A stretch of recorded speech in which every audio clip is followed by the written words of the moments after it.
안녕하세요. 스마트코인 트레이딩입니다. 많은 분들이 하락에 익숙해지면서 다시 보기 어려울 거라 생각했던 3만 불짜리 비트코인을 보게 되었는데 상승이 나오면서 바이낸스가 이번 상승을 주도했다라는 이야기가 나오고 있습니다. 어떤 근거로 이런 이야기들이 나오는지 현재 시장 상황은 어떠한지 말씀드려 보겠습니다. 이번 영상은 카이코에서 제공하는 분석 리포트 중에서 몇 가지 재밌는 내용들을 소개해 보겠습니다. 그리고 영상 후반부에는 재미로 보는 바이낸스 만물설까지 말씀드려 볼게요. 첫 번째, 바이낸스와 CFTC 소송으로 줄어든 거래량은 버거형들의 정체를 짐작할 수 있게 한다. 가끔 코인 시장에서 버거 형님들 오셨다, 버거 형들 일어나셨네 같은 이야기들을 종종 하죠. 하지만 이 버거형에 대한 존재는 심증만 있을 뿐 바이낸스가 내부 데이터를 스스로 공개하지 않는 한 정확하게 알 방도가 없었죠.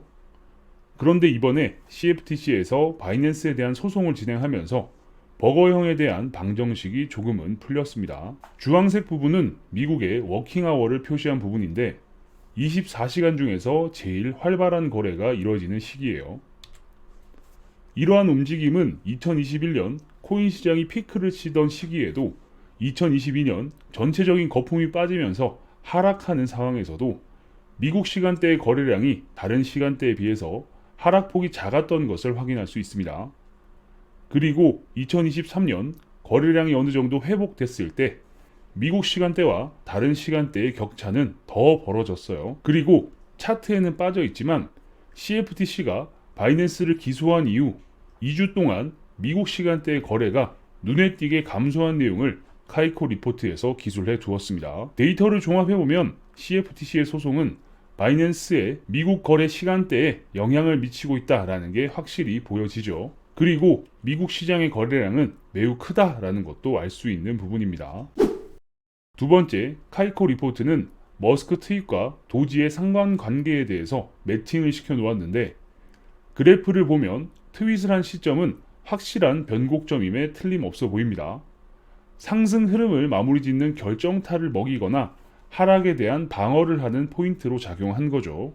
그리고 당시 샘 뱅크먼 프리드가 트위터 사용에 대한 전송 요금을 제한한 적도 있었는데 하지만 이 거대한 시스템을 완전히 포용하기에는 클라우드 서버의 스펙을 블록체인이 따라갈 수 없다라는 검토를 받고 11일 만에 마무리되었습니다. 참고로 샘 뱅크먼 프리드가 트위터 인수에 대한 100억 불 기부 이야기를 했었는데 전화 통화를 한 후 그 일은 없었던 일이 되었습니다. 머스크가 훗날 샘 뱅크먼은 사기꾼 같았다라는 이야기를 했었죠. 100억 달러면 13조 원이 넘는 돈입니다. 그리고 머스크의 트윗에 맞춰서 미결제 약정의 증가와 감소가 이뤄지는 것과 함께 아직은 의미 있는 실사용 사례를 창출하지 못했음에도 불구하고 도지코인이 시총 8위를 기록하고 있는 점은 놀랍다라는 결론으로 보고서를 마무리했습니다. 세 번째, 이더리움의 현물 거래량이 지나치게 낮다. 얼마 전까지 바이낸스는 비트코인 거래 프로모션으로 거래량을 엄청 늘렸던 적이 있습니다. 그래서 그 노이즈를 제외하고 비율을 확인해 보면 참고로 이 그래프를 단순하게 보기만 하면 오해가 발생할 여지가 있습니다. 직사각형을 100%로 잡고 비트코인과 이더리움이 나눠 먹는 게 아니라 비트코인을 100으로 보고 이더리움이 얼마나 가렸는지를 보는 게 맞습니다. 그래야 그래프 아래에 있는 이더리움의 퍼센트가 맞아요. 이더리움이 사람들의 선택을 못 받은 것은 해당 그래프에서도 확인을 할 수 있습니다. 비트코인처럼 하늘색 라인 6월 30일 만기 가격은 단기 상품 4월 20일 만기에 비해서 폭이 안정이 되어 있죠.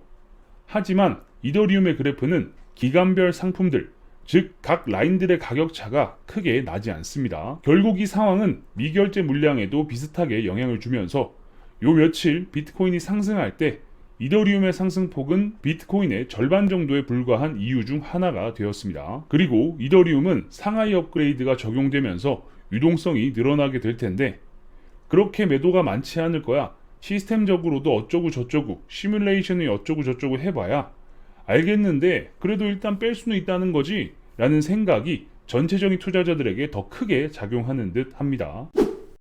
그리고 최근 풍문으로 돌고 있는 바이낸스 만물설.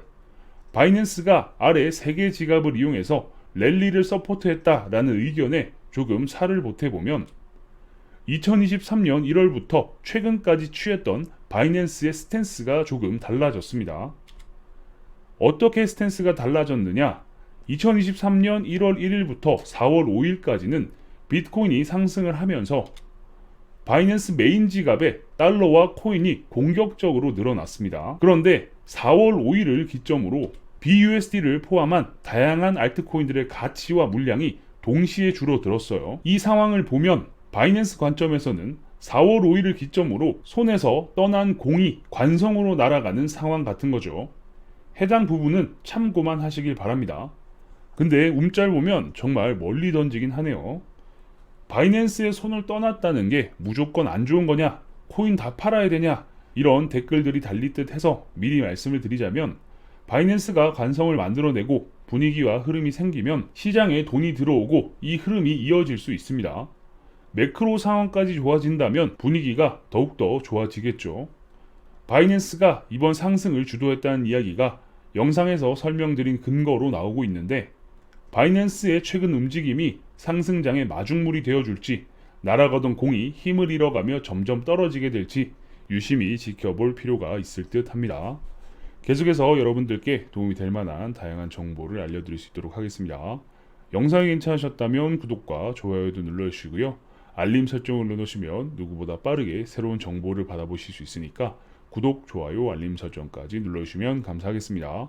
그럼 전 다음 영상에서 뵙겠습니다. 감사합니다.